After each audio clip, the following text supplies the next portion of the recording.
글로벌 인사이트 가보도록 하겠습니다. 글로벌 주식시장의 주요 이슈를 심층적으로 분석해 드릴 거고요. 오늘 이 시간은요. AR 인베스트먼트 오연진 팀장 나와 있습니다. 팀장님 어서 오세요. 네, 안녕하세요. 네.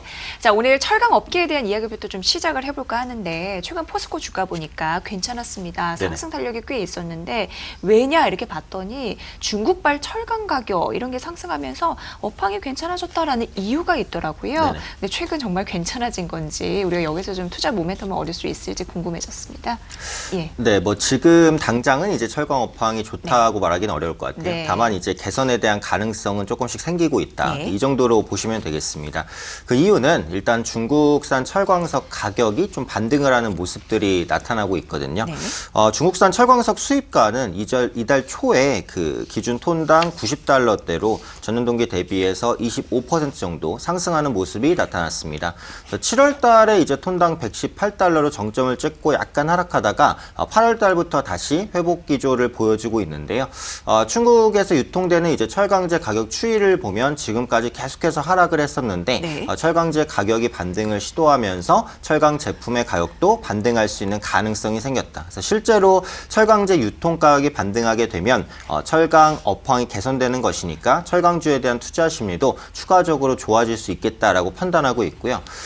최근에 이제 중국의 철광석 가격이 좀 반등을 시도한 이유를 보면은 이제 중국발 철강 수요 회복 기대감 때문이다라고 볼 수 있습니다.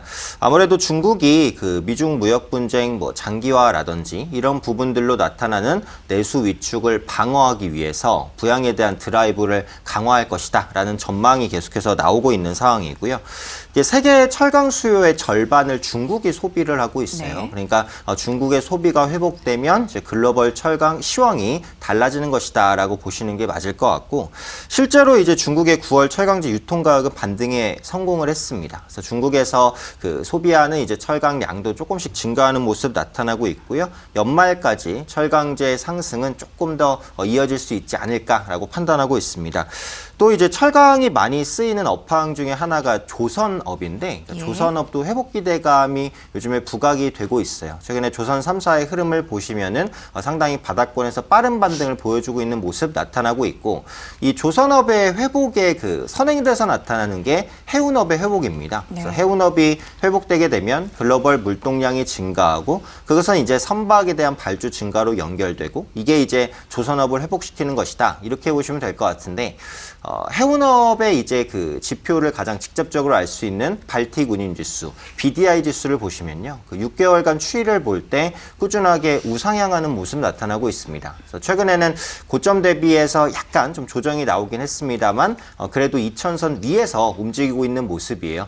특히 이제 미중 무역 분쟁이 아직까지 진행이 되고 있고, 글로벌 보호무역주의 때문에 글로벌 무역량이 아직 회복되지 못했음에도 불구하고 BDI 지수가 올랐다라는 것은 그만큼 업황에 대한 기대감이 높아지는 것이다. 결국 해운업과 조선업이 회복적으로 간다면 철강에 대한 수요도 자연스럽게 회복되는 것이다. 이렇게 보시면 되겠고, 그 철강 업황의 개선 기대감을 높이는 가장 큰 이유는 뭐니 해도 그 중국의 부양책입니다. 그래서 인프라 투자라고 볼 수 있겠죠. 그래서 중국 중앙정부는 올해 GDP 대비해서 재정 수지 목표치를 그 마이너스 2.8%로 설정을 했습니다.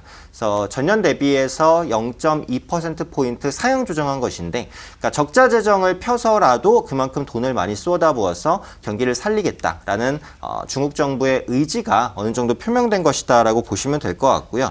특히 이제 중국의 재정 수지를 보면은 상반기에는 재정 수지가 흑자를 유지를 했다가 이제 하반기에 적자로 전환되는 모습이 나타났습니다. 그러니까 상반기보다는 하반기에 정부의 돈이 부양책에 많이 들어간다라는 거예요. 네. 그래서 지금은 하반기고 연말까지 진행이 되고 있기 때문에 정부의 투자가 조금 더 강하게 진행될 가능성이 높다라고 보고 있고, 올해 하반기부터 이제 지방 정부의 특별 채권 발행도 증가를 하고 있습니다. 그래서 중국이 지방 정부의 특수채에 대해서 이 프로젝트 파이낸싱으로 그 이용할 수 있도록 허용하는 방안을 논의 중인데, 이게 이제 허용이 된다면 그 지방 채권을 발행을 해서 부동산에 대한 투자를 할 수 있는 거예요. 그래서 부동산에 투자를 한다는 것 자체가 건설 부분에 대한 투자, 역시 이제 철강 수요를 견인하는 부분, 이런 것들로 모두 다 연결이 되는 거기 때문에 네. 그러니까 중국에서 이제 그 지방채를 지금 말씀드린 프로젝트 파이낸싱에 사용할 수 있도록 법이 전환이 되는지, 네, 이런 부분도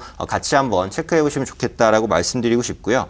다만 이제 철강 업황의 개선은 그 빠른 속도보다는 점진적으로 나타날 가능성이 높습니다. 왜냐하면 중국 철강 업체들의 그 가동률도 거의 90%까지 육박한 상황이거든요. 그러니까 수요가 증가하고 있는 것은 맞지만 공급도 같이 따라서 증가하고 있다라는 거예요. 그러니까 철강 업황은 앞으로 완만히 좋아진다 쪽으로 보시는 게 조금 더 맞을 것 같고, 지금 만약에 뭐 국내에서 철강주를 투자하고 있다라고 하시면 가장 주목할 부분은 철강 가격 상승이 철강 그 판매 가격 상승으로 연결되는지 이 부분입니다. 그러니까 지금 예를 들면 포스코 같은 경우에는 그 납품 업체와 그 철강 가격 인상에 대한 부분을 조율하고 있는 것으로 나타나고 있어요. 근데 철강석 가격이 상승하는 건 맞는데 그걸 이제 판매가로 연결시키지 못하면은 철강 업체의 수익성이 악화될 수도 있으니까 철강석 가격의 상승이 이제 철강 제품 가격 상승으로 연결되는지 이 부분을 보시는 것이 지금은 철강주 투자를 함에 있어서는 가장 중요하게 체크해야 될 포인트다, 이렇게 말씀드리겠습니다. 네, 중국발 철강석 이 부분의 가격이 상승하고 있다고 합니다. 8월은 약세였는데 9월 반등하고 있고,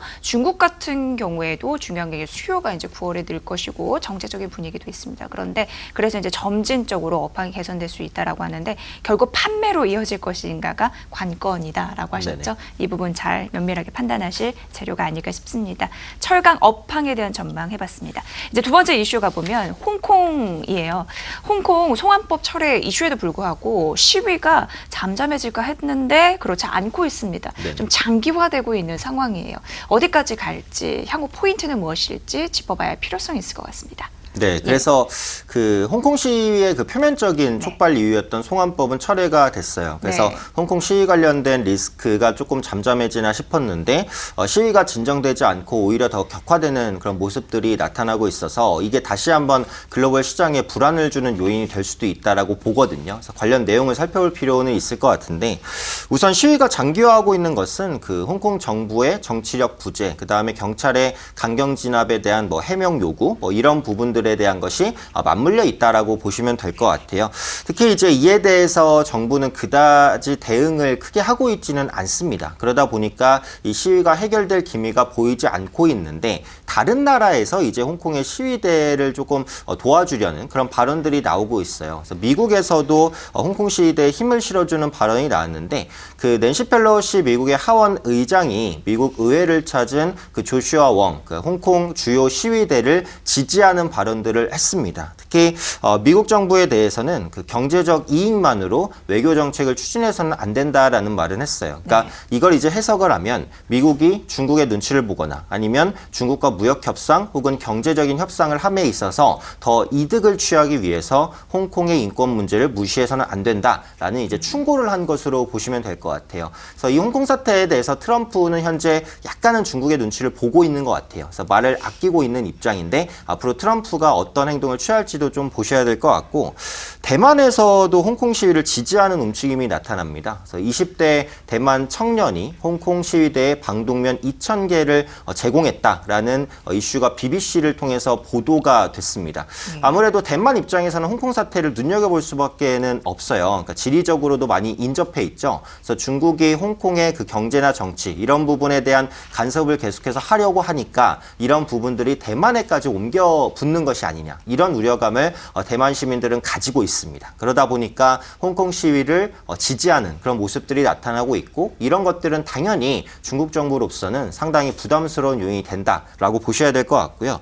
또 겉으로는 드러나 있지 않지만 이제 홍콩의 경제적인 어려움이 지속되고 있다라는 것도 시위의 주요 원인 중에 하나입니다.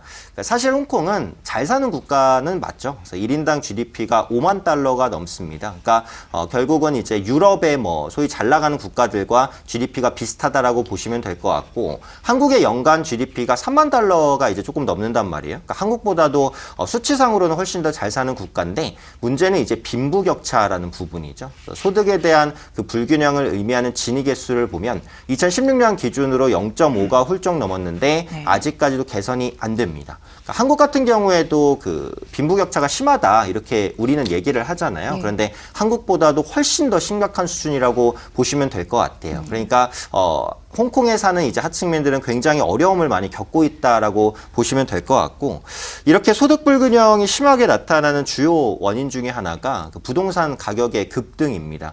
그러니까 홍콩 같은 경우에는 10년간 택지가 거의 공급이 되지 않았어요. 외부로부터 막혀 있었는데 중국의 풍부한 유동 자금은 밀물듯이 이제 밀려오면서 홍콩의 부동산 가격을 급등시킨 상황이다라고 보시면 될 것 같아요.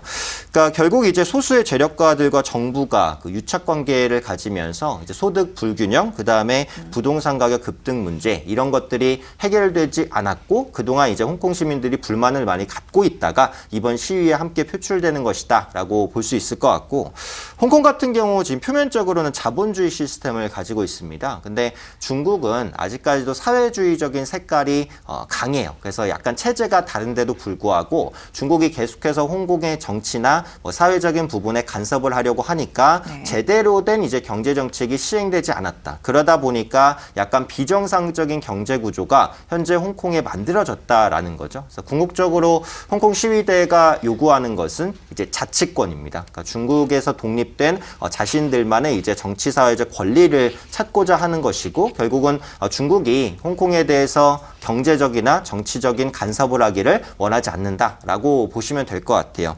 그래서 결국은 이제 중국의 대응이 관건이다. 이렇게 보시면 될 것 같아요. 앞서 말씀드린 대로 홍콩 시위대를 미국도 그리고 대만도 지지하는 입장입니다. 앞으로 뭐 유럽 국가들도 홍콩 시위대를 지지한다, 뭐 이런 입장들을 표명할 수도 있어요. 그러니까 중국이 계속해서 강구할 수는 없는데, 그래서 이런 부분들에 대해서 어떻게 보면 위협을 느끼고 중국 정부가 홍콩 시위대의 요구 사항을 일부 받아들이는 완화책을 취한다라고 한다면 이런 홍콩 사태가 다시 또 진정 국면으로 갈 수도 있습니다. 근데 반대로 뭐 인민군을 투입해서 뭐 무력으로 시위대를 제압한다든지 이런 정책을 쓰기 시작한다라고 한다면 안정되려고 했던 홍콩 리스크가 재차 부각될 수가 있습니다. 그러니까 결국은 중국 정부의 행동이 중요한데, 지금 다음 달이죠. 그러니까 10월 1일에 그 건국절, 엄청 대규모의 행사를 예정하고 있어요. 그러니까 중국 정부가 아무래도 그 전에 액션을 취하지는 않을 것 같아요. 그래서 10월 1일 건국절 이후에 중국 정부가 시위대에 대한 어떤 행동을 취할지를 결정할 것 같으니까 건국절 이후에 중국 정부의 행동을 좀 눈여겨보시는 게 중요하지 않을까라고 말씀드리겠습니다. 네, 홍콩 시위가 장기화되면서 홍콩 시민들의 경제적 어려움이 만만치 않다고 합니다. 건국절 이후에 중국이 얼마나 어떻게 개입할지가 또 이 이슈의 관건입니다. 잘 살펴보셔야 될 것 같습니다. 대외 이슈는 또 위안화 환율 변동성에 영향을 미치겠죠. 자, 글로벌 인사이트 함께했습니다. 오늘 이 시간 AR 인베스트먼트 오현진 팀장의 분석이었습니다. 잘 들었습니다. 고맙습니다. 감사합니다.